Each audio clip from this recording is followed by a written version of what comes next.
বাংলাদেশে আর কিছু হোক বা না হোক, অটোরিকশা কখনো নিয়ন্ত্রণ করা সম্ভব না।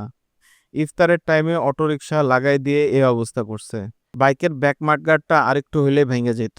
নতুন বাইক, তাকে মারলামও না, বকাও দিলাম না, শুধু জরিমানা আদায় করলাম। সার্ভিস সেন্টারে কল দিলাম, জানলাম কেমন খরচ হবে এটা ঠিক করতে। জাস্ট সেই টাকাটুকুই তার কাছ থেকে নিলাম।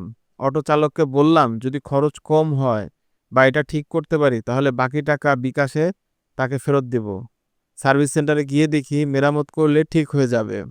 এবং নতুন যদি কিনতে যাই, অটো চালকের কাছ থেকে যে টাকা নিছি সেই টাকার সাথে আরো কিছু টাকা যোগ করে তারপর এটা মেরামত করতে হবে। মানে নতুন লাগাইতে হবে এক কথায়।